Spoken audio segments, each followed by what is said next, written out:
Subscribe now and press the bell icon. Never miss an update. Hello everyone and welcome to this channel SC English Classes। तो आप सभी के demand के आधार पे हमने 12th Bihar board का जो सिलेबस है, जो बुक है, उसको शुरू से स्टार्ट कर दिया है। इसलिए धीरज बनाए रखिए, सभी चीज़ें चलेंगी, अच्छे तरीके से चलेंगी। क्योंकि कुछ बच्चे 11th में आए हैं तो उनका डिमांड अलग है, कुछ की पढ़ाई आगे चल चुकी है, उनका डिमांड अलग है, स्पोकन वाले कुछ बच्चे हैं, उनका डिमांड अलग है, कॉम्पिटिटिव वाले बच्चे हैं, मतलब डिमांड पे डिमांड, सबकी डिमांड पूरी की जाएगी आराम से, स्टेप बाय स्टेप। तो आइए शुरू करते हैं प्रोज सेक्शन का पहला चैप्टर, जिसका नाम है इंडियन सिविलाइजेशन एंड कल्चर। पहला chapter pros section 12th Bihar board. और ये चैप्टर बहुत इंपॉर्टेंट है एग्जामिनेशन के दृष्टिकोण से। यहां से क्वेश्चंस आते ही आते हैं, चाहे ऑब्जेक्टिव हो या सब्जेक्टिव क्वेश्चंस हो, लेकिन आते ही आते। इसलिए बेटा इसको अच्छे से पढ़ लेना, और मैं ऐसे पढ़ा रहा हूं जिससे एक भी क्वेश्चन छूटेगा नहीं, ठीक है। और यदि आप चैनल पर नए हैं तो फटाफट सब्सक्राइब करो या लाइक करो, शेयर करो, कमेंट करो, तब तो मजा आएगा, ठीक है। चलो शुरू करते हैं इंडियन सिविलाइजेशन एंड कल्चर। तो सबसे पहले बेटा एक चीज याद रखना कि ये एक ऐसे है। ये क्या है बोलो? ये एक ऐसे है। एग्जाम में पूछता है कि फलाना चैप्टर जो है वो क्या है, ऐसे है कि वो एक स्पीच है, कि क्या वो एक ड्रामा है, कि नोवेल है, स्टोरी है, कि शॉर्ट स्टोरी है, बहुत सारी चीजें पूछता है। तो आप याद कर लेना इंडियन सिविलाइजेशन एंड कल्चर ये क्या है, अपने आप में एक ऐसे है। अब ये ऐसे है तो किसी ना किसी ने लिखा होगा जी। तो लिखा किसने है? तो हमारे ऑथर है प्यारे बापू जी, जिनका नाम है महात्मा गांधी। और इस नाम के बारे में मुझसे कई ज्यादा हो सकता है आप जान रहे होंगे, पूरा वर्ल्ड जानता है। तो मैं बस उतना ही बताऊंगा जो इस चैप्टर के कंटेंट में है, जहां से एग्जाम में आता है। बाकी गांधी जी की बातें यहां होने वाली नहीं है, उतना ही जितना इंपॉर्टेंट है चैप्टर के लिहाज से, एग्जाम के लिहाज से, ठीक है। तो ये आपको पता होना चाहिए 12th का है और किस बोर्ड के? बिहार बोर्ड के बच्चे हैं। और ये सेक्शन अपना शुरू हुआ है, बोलो कौन सा सेक्शन है? Pros section. ये चैप्टर नंबर क्या है? जरा जोर से बोल दो मेरे साथ में। First chapter. तो चलो अबाउट द ऑथर, पहले हम ऑथर के बारे में जानते हैं कि कौन है। तो इनका पूरा नाम है मोहनदास करमचंद गांधी। मुझे बताने का जरूरत भी नहीं है, आप जानते हैं। शॉर्ट में इनको हम लोग महात्मा गांधी बोलते हैं। इनका जन्म भी मुझे बताने का जरूरत नहीं है कि 1869 जो आपके बुक में दिया है, और आपको भी पता है कि 2 अक्टूबर को, 2 अक्टूबर को हुआ था इनका जन्म 1869 में, जो गुजरात के पोरबंदर जो जिला है, उसी जिले में इनका जो है ना जन्म हुआ। तो हालांकि उतना चैप्टर में है नहीं तो मैं उधर जाऊंगा नहीं। डाइड, ये मरे थे 1948 में। और ये एग्जैक्ट डेट अगर देखा जाए तो 30 जनवरी को इनका देहांत हुआ था। देहांत नहीं, एसिसिनेटेड किया गया था। एसिसिनेटेड का मतलब होता है हत्या की गई थी। किनके द्वारा की गई थी, कब की गई थी, क्यों की गई थी, ये आप सब जानते हैं। आगे बढ़ते हैं। इनको पॉपुलरली नोन एज बापू या the father of the nation. इनको मुख्य रूप से इनको मतलब पॉपुलरली जो है मशहूर है किस नाम से? बापू या राष्ट्रपिता के नाम से। He was more spiritual leader than a politician। ये इंपॉर्टेंट लाइन है बेटा, एग्जाम में पूछता है, फिल इन द ब्लैंक्स में भी और ऑब्जेक्टिव में भी, कि Gandhi ji was more dash leader than a politician। तो स्पिरिचुअल, स्पिरिचुअल का मतलब होता है बेटा आध्यात्मिक। क्या होता है बोलो जरा? आध्यात्मिक। ये एक आध्यात्मिक नेता, एक आध्यात्मिक व्यक्ति थे। किसकी तुलना में सबसे ज्यादा? तो एक पॉलिटिशियन की तुलना में। मतलब इनको पॉलिटिशियन के रूप में कम मानिए और आध्यात्मिक व्यक्ति के बारे में ज्यादा मानिए। ये थे ये चीप वेपन्स। इनका जो मुख्य हथियार था, जिस हथियार से इन्होंने ब्रिटिश गवर्नमेंट को इंडिया से खदेड़ा था, तो आप कहेंगे सर लाठी था। लाठी नहीं था जी। क्या था चीफ वेपन्स उनका? ट्रूथ एंड नॉन वायलेंस, सत्य और अहिंसा। और इसी को तो लेकर के उन्होंने इंडियन फ्रीडम जो मूवमेंट था उसको इन्होंने चलाया। और बहुत बड़ा इनका योगदान रहा भारतीय स्वतंत्रता संग्राम में। तो एक फ्रीडम फाइटर थे, नो डाउट। समझ रहे हैं कहानी को। अगर बात की जाए कि कब से कब तक इनका डोमिनेशन था इंडियन राजनीति, इंडियन पॉलिटिक्स में, तो वो था 1915 से 1948 तक। आता ऑब्जेक्टिव में थी गांधी जी कब से कब तक भारत के राजनीतिक में उनका जो है ना डोमिनेशन रहा, उनका प्रभाव रहा, तो 1915 से 1948 तक। उनकी ऑटोबायोग्राफी, ये तो एकदम मोस्ट वीवीआई है, एकदम बोर्ड मॉडल है, जो पूछा है, पूछता है, पूछेगा। क्या है जी, बोलो। ऑटोबायोग्राफी। अब देखो, बायोग्राफी का मतलब होता है जीवनी, और ऑटो का मतलब होता है स्वयं, खुद की जीवनी। खुद की जीवनी इनकी क्या है, my experiment with truth, my experiments with truth. तो ये याद कर लेना। देखो इसमें आई होप ये सारा चीजें याद हो ही जाएगा आपको। अब हम लोग आगे बढ़ते हैं इस चैप्टर में, ठीक है ना। इतना फटाफट नोट करो, फिर हम लोग आगे बढ़ते हैं। ऐसे नहीं ना है, ठीक है। तो बच्चे ब्रीफ नोट्स देखते हैं जो अपने लिए इंपॉर्टेंट पॉइंट है इस चैप्टर का। देखिए, आपको बहुत सारे लोग जो है YouTube पे इस चैप्टर को अलग अलग तरीकों से लोगों ने पढ़ाया है, सब लोग बेहतरीन हैं।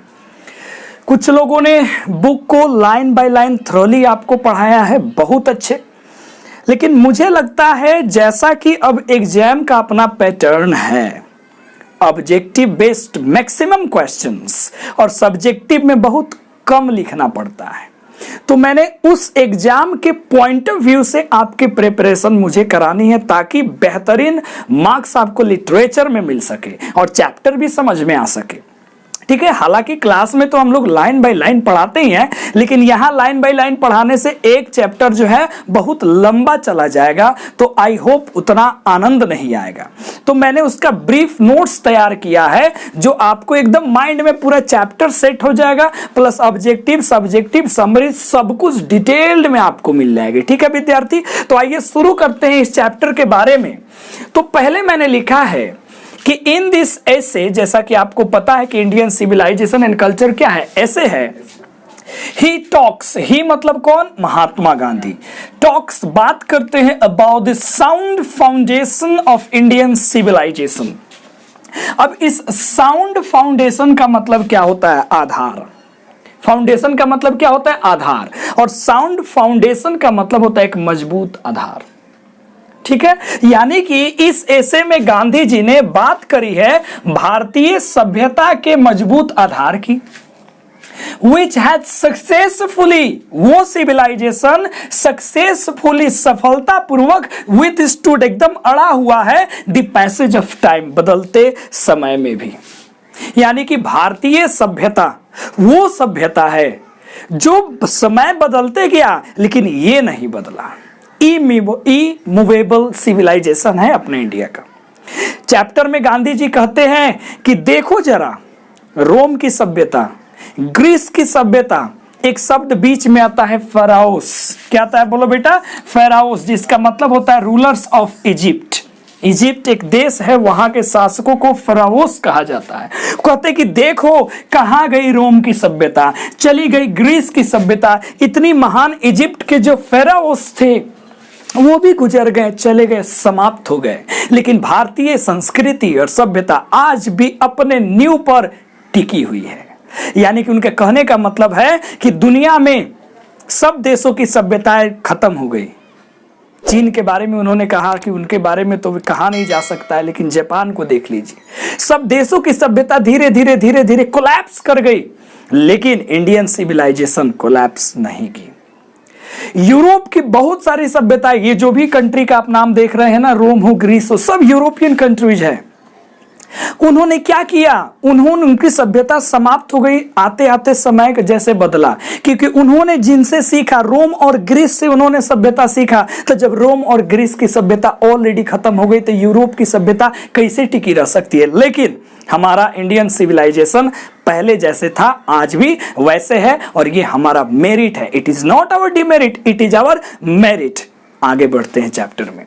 इस चैप्टर में उन्होंने सिविलाइजेशन को डिफाइन किया है, एक डेफिनेशन दिया है कि सिविलाइजेशन होता क्या है, और इसको प्राप्त करने के लिए आपको पेज नंबर 3 में भी डेफिनेशन और पेज नंबर 24 में भी डेफिनेशन। एग्जाम में पूछता भी है इस डेफिनेशन के बारे में कि व्हाट इज सिविलाइजेशन। तो आप दोनों या तो पेज नंबर 3 लिख लेना या 24 लिख लेना, आंसर हो जाएगा। उन्होंने क्या कहा मोटा मोटी कि civilisation is that mode of conduct. Mode of conduct का मतलब होता है ये एक ऐसा माध्यम है, कंडक्ट का मतलब तो आचरण है, एक आचरण का एक ऐसा मोड है, एक ऐसा माध्यम है विच पॉइंट्स आउट, जो दर्शाता है टू मैन, इंसान को, द पाथ ऑफ ड्यूटी, कि आपका कर्तव्य क्या है।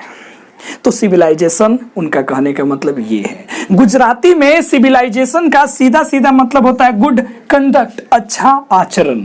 यानी कि if you have good conduct, if you have moralities, it means you are civilised person. अगर आपके अंदर अगर आचरण, व्यवहार, आपके अंदर ये गुण है, आप एक सिविलाइज्ड इंसान हैं, आपका देश एक सिविलाइज्ड देश है। कोई दिक्कत बेटा, आगे बढ़ते हैं। फिर उन्होंने माइंड के बारे में कुछ बातें कहा। देखो इस चैप्टर में ना मोर ओवर गांधी जी ने कंपैरिजन किया है वेस्टर्न सिविलाइजेशन को, वेस्टर्न किसको बुआ बोलो, सिविलाइजेशन को, और वर्सेज आवर ओन सिविलाइजेशन, मतलब इंडियन सिविलाइजेशन। मोर ओवर उन्होंने यही किया है। अगर आप बुक का पहले देखेंगे, जो फर्स्ट आपका गांधी जी के बारे में दिया है ना, उसमें एकदम नीचे जाएंगे तो आपको वहां मिल जाएगा कि वेस्टर्न सिविलाइजेशन एलिवेट करता है, विकसित करता है किसको, मेटेरियलिटी को, मेटेरियलिज्म को, भौतिकतावाद को। लेकिन इंडियन सिविलाइजेशन एलिवेट्स करता है, ये विकसित करता है, बढ़ावा देता है मोरालिटी को, मोरल फाइबर को, समझ गए, नैतिकता को। यानी कि इंडियन सिविलाइजेशन एंड कल्चर नैतिकता पे आधारित है, तो वही वेस्टर्न सिविलाइजेशन एंड कल्चर भौतिकता पे आधारित है। यानी कि हमें आचरण व्यवहार से मतलब है, उन्हें मशीनों से मतलब है, उन्हें जो है पैसों से, धन से, दौलत से, कंफर्ट से, इससे मतलब है, हमें उससे मतलब नहीं है। और भी चैप्टर में आगे आएंगे तो आनंद आएगा। देखो इस तरीके से अगर आप मुझे पढ़ रहे हो, मुझे सुन रहे हो, तो पूरा चैप्टर आपके माइंड में क्लियरली जा रहा होगा। ठीक है, मजा आएगा जी, छोड़ेंगे कुछ नहीं। माइंड के बारे में गांधी जी ने बड़ा इंपॉर्टेंट कहा, और ये आपका क्वेश्चन भी है। ठीक है, और मैंने बहुत सारे क्वेश्चन का आंसर दे दिया है। जब बुक का क्वेश्चन आंसर करोगे तो पता लगेगा, वीडियो को बार बार देखोगे। तो माइंड के बारे में उन्होंने बड़ा अच्छा बात कहा कि मन तो एक चंचल चिड़िया का नाम है। Mind is a restless bird. Gandhi ji ने कहा कि मन तो एक चंचल पक्षी है। द मोर इट गेन्स, इसको जितना मिलता है, द मोर इट वांट्स, ये उतना ही चाहता है। समझ रहे हैं ना। तो इंसान का मन आपको भी पता है, जो मिल जाता है आदमी चाहता है मुझे और मिले। अगर किसी को एग्जाम में मान लो 500 के एग्जाम में जिसको 499 आ जाएगा ना, वो कहेगा काश 1 मार्क्स और मिल जाता तो हो जाता। कोई टॉपर है भाई, जो आप ऑलरेडी बिहार के टॉपर है, फिर भी 1 मार्क्स। अरे जिसके अकाउंट में 5 लाख रुपए हो जाता है वो सोचता है काश 10 लाख हो जाते हैं। जिसके पास सिंपल सा मोबाइल आ जाता है वो सोचता है थोड़ा एंड्रॉयड आ जाए, और सोचता है आईफोन होता तो कितना मजा आता। इसीलिए गांधी जी ने कहा कि दिमाग क्या है, मन क्या है, एक चंचल पक्षी की तरह है। इसको जितना मिलता है वो उतना ही मांगता है, एंड स्टिल रिमेन्स अनसेटिस्फाइड, और अंततः फिर भी ये असंतुष्ट रहता है। आगे में उन्होंने कहा कि the more we indulge in our passion, जितना ज्यादा हम अपनी चाहतों में घुस जाएंगे, समा जाएंगे, संलिप्त हो जाएंगे, उतना ही ज्यादा हम अनब्रिडल्ड हो जाएंगे, उतना ही ज्यादा हम बुरे हो जाएंगे, उतना ही ज्यादा हम क्या हो जाएंगे, कंट्रोल के बाहर हो जाएंगे। तो इतना आपको समझ में आया कि नहीं आया। फिर गांधी जी ने कहा हैप्पीनेस के बारे में। गांधी जी ने कहा कि देखो कोई हैप्पी इसलिए नहीं है कि वो अमीर है, रिच है, और कोई अनहैप्पी इसलिए नहीं है कि वो गरीब है। Millions of people in this world who are very rich but they are not happy, and there are a lot of people in the world they are very poor but they are actually happy. बहुत लाखों करोड़ों दुनिया में लोग हैं जो अमीर हैं, खुश नहीं है, लेकिन गरीब है लेकिन खुश है। तो क्यों जी, हैप्पीनेस जो है, हैप्पीनेस है बेटा वो मेंटल कंडीशन है, मन की बात है। अगर मेंटल कंडीशन आपको मन पे कंट्रोल है, आपके चाहतों पे कंट्रोल है, तो आप रियल हैप्पीनेस के अधिकारी हो, आपको रियल हैप्पीनेस मिलेगा। गांधी जी ने इसके बारे में चर्चा किया। जानते हैं कि इसके बारे में, मशीन के बारे में, हमारे हाथ पैर से काम करने के तौर तरीकों के बारे में। गांधी जी ने कहा कि रियल हैप्पीनेस बेटा हाथ और पैर से जो काम करेंगे ना, इंडिजिनस जो स्वदेशी अपनाएंगे ना, उसमें रियल हैप्पीनेस है। अगर मशीनों के हम ऊपर डिपेंड हो जाएंगे, मतलब हम उसके गुलाम बन जाएंगे। इसीलिए गांधी जी प्रेफर करते हैं किस चीज को, हाथ और पैर से काम करने को। इसीलिए तो चरखा चलाया करते थे, सूत काता करते थे। ठीक है, तो रियल हैप्पीनेस है फीट और हैंड से काम करने में। तो ये सारे पॉइंट नोट करो, फिर मैं आगे चैप्टर को बढ़ाता हूं। तो अभी तक आपने जो भी सुना कि कैसे गांधी जी ने अपने सिविलाइजेशन की इन्होंने प्रशंसा की है, और इन्होंने कहा है कि दुनिया में ऐसी कोई सिविलाइजेशन नहीं है जो भारतीय संस्कृति और सभ्यता को बीट कर सकती है, को हरा कर सकती है, जो दबा सकती है, जो इसके पैरेलल हो, जो इसके समान हो, जो इसकी बराबरी कर सके। कोई ऐसी सभ्यता है ही नहीं। इन्होंने ये कहा कि पता है कुछ वेस्टर्न यूरोपियन लोगों ने हमारे खिलाफ ये चार्ज ठोक दिया, हमारे खिलाफ उन्होंने चार्ज लगा दिया कि भारतीय लोग नहीं चाहते हैं अपने सिविलाइजेशन को बदलना, ये उनकी डिमेरिट है। उन्होंने ये कहा कि भारतीय लोग ऐसे हैं कि वो लोग अपने सिविलाइजेशन को बदलना ही नहीं चाहते हैं। लेकिन गांधी जी ने कहा कि नहीं, यही तो हमारे देश की खूबसूरती है, ये हमारी मेरिट है कि हमारी सिविलाइजेशन इमूवेबल है।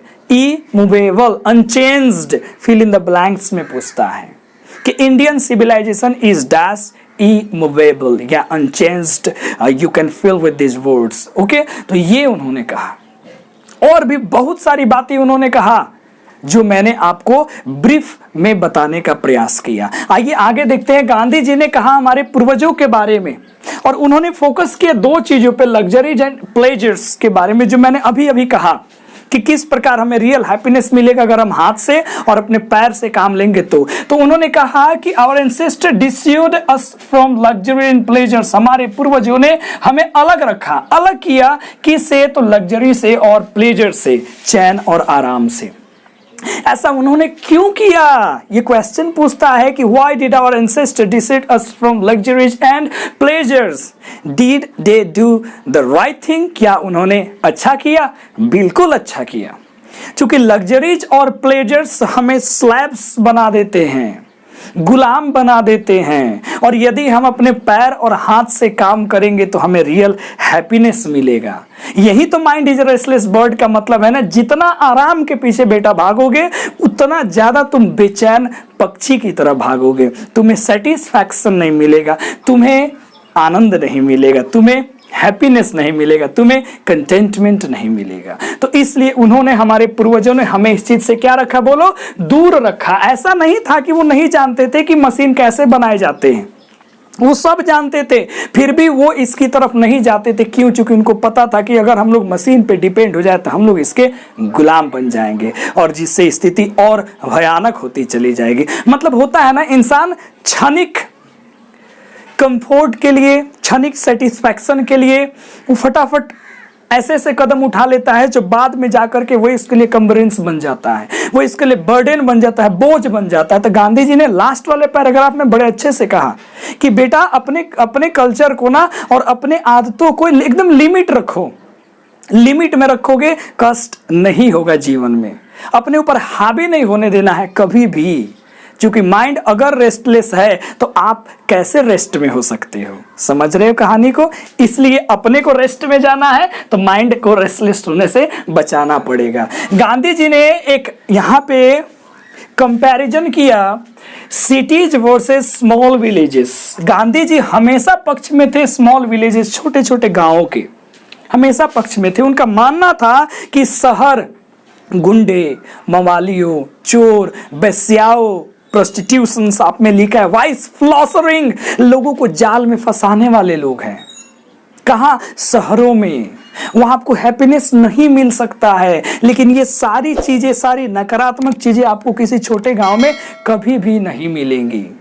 गांव के लोग क्या करते हैं, वो हैप्पी है, they follow their agricultural occupation, वो अपने ऑक्यूपेशन को, ऑक्यूपेशन पेशा, एग्रीकल्चरल जो खेती बाड़ी का पेशा है उसको फॉलो करते हैं। And in this way they enjoy the true home rule, और इस तरीके से वो लोग एंजॉय करते हैं किसको, ट्रू होम रूल को। And this is very important for your examination purposes. ठीक है मेरे बच्चों, ये ट्रू होम रूल क्या है, how did our ancestor enjoy the true home rule, तो यहीं से मिलेगा। समझ गए कि our ancestors were satisfied with small villages, okay, and they followed their agriculture occupation, they were very happy, in this way they enjoyed the true home rule। समझ में कहानी आ गई। फिर गांधी जी ने आगे चर्चा किया है मॉडर्न सिविलाइजेशन के बारे में। उन्होंने कहा कि मॉडर्न सिविलाइजेशन है क्या। जिस तरफ यूरोप बहुत पहले जा चुका है, आज भारत भी उसी कदमों पर चल रहा है, तो ऐसा अगर होगा तो तबाही आ जाएगी। गांधी जी ने कहा कि यदि भारतीयों को अपनी सभ्यता, अपनी संस्कृति को बचाना है तो उसको उस तरीके से चिपक के रहना पड़ेगा जैसे कि एक बच्चा अपने माँ के सीने से चिपक करके रहता है। In this way we have to cling with our civilization and cultures as a child clings with her mother's breast। उन्होंने ये कहा कि जिस प्रकार एक छोटा बच्चा देखते हैं ना माँ से आपके सीने से चिपके रहता है, वैसे हमें भी अपने सिविलाइजेशन से चिपक के रहना पड़ेगा। यदि हम चाहते हैं अपने सिविलाइजेशन को बचाना, तो बहुत सारे इनकम्बरेंस से बचना, तो हिंड से बचना, तो बहुत सारे बर्डन से, बोझ से बचना, तो मेंटल पीस के लिए हमें ये करना पड़ेगा, अपने सिविलाइजेशन को फॉलो करना पड़ेगा। उन्होंने क्या कहा कि इट इज द वर्शिप, ये पूजा है मॉडर्न सिविलाइजेशन किसकी, द मटेरियल एंड द ब्रूटिनेस, जो हमारे अंदर ब्रूटिनेस, ब्रूट है, जो हमारे अंदर अमानवता है, जो मटेरियल है, यानी कि जो मशीन है, रुपया है, पैसा है, धन है, दौलत है, ऐसो आराम है, जो मटेरियल का जो भौतिकवाद है, वो है मॉडर्न सिविलाइजेशन। यानी कि if you are desiring for what, material things, to get satisfaction, it means you are what, on the path of modern civilization। और बेटा modern civilization पे अगर आप है, उस रास्ते पे है, तो you will never be satisfied yourself and you will never get the real happiness। आपको कभी भी चीजें नहीं मिल सकती हैं। तो समझ में आया, मॉडर्न सिविलाइजेशन यही है। मतलब कुल मिला के कहा जाए तो modern civilisation is totally based on materialism, ये भौतिकवाद के ऊपर क्या है, आधारित है। गांधी जी ने आगे कहा, Gandhi ji was not a hater of west. Gandhi ji कभी भी वेस्ट, हमने ऐसे लिखा, ऐसे लिखना चाहिए था, गांधी जी कभी भी पश्चिमी सभ्यता का वो हेटर नहीं रहे, दुश्मन नहीं रहे, वो कभी भी उनको नापसंद नहीं किया। उन्होंने कहा कि देखो मैं हेटर नहीं हूं पश्चिमी सभ्यता का, वहां की सभ्यता उनके लिए बेहतर है जिस परिवेश में वो यूरोपियन पीपल रहते हैं, या फिर और किसी कंट्री के लोग, वेस्टर्न क्षेत्र में जो भी कंट्रीज है लोग रहते हैं, वो सिविलाइजेशन उनके कल्चर के ऊपर बेस्ड है, तो वो उनके लिए बेस्ड है, और हमारा सिविलाइजेशन हमारे एनवायरनमेंट के लिए बेस्ड है। इसीलिए वो अपने जगह पे और हम अपने जगह पे हैं। तो इसीलिए मैं ऐसा नहीं कह रहा हूं कि मुझे उनसे नफरत है, नहीं। उन्होंने तो ये कहा कि बड़ा मैं अपने आप को थैंकफुल समझता हूं कि मुझे वेस्टर्न में जाकर के पढ़ने का मौका मिला, कि मुझे जो है सीखने को मौका मिला कि अगर हम अपने सिविलाइजेशन को पकड़ कर नहीं रखेंगे तो फिर हम भी दुनिया के कई देशों की तरफ बर्बाद हो जाएंगे। उनको ये सीखने को मिला। आगे देखते हैं, यहाँ पे 2-3 मैंने शब्द लिखा है, ये तो मोस्ट VVI है, ऑब्जेक्टिव में पूछता है कि गिबन एसोसिएटेड विथ, गिबन जो है ना ये सभ्यता का नाम है, बड़ी फेमस सभ्यता है, जो कहाँ से एसोसिएटेड है, इटली की। एटिक सिविलाइजेशन कहाँ की है, ग्रीस की। ये पूछता है इन्होंने इसका नाम क्यों लिया, उन्होंने कहा कि इतनी बड़ी बड़ी सभ्यताएं, चाहे गिबन की सभ्यता हो, एटिक की सभ्यता हो, ग्रीस कंट्री की सभ्यता हो, या पर्सियन हो, या सीरियन सभ्यता हो, सबकी सब तबाह हो गई यार। बचा कौन, इंडियन सिविलाइजेशन ही बचा हुआ है।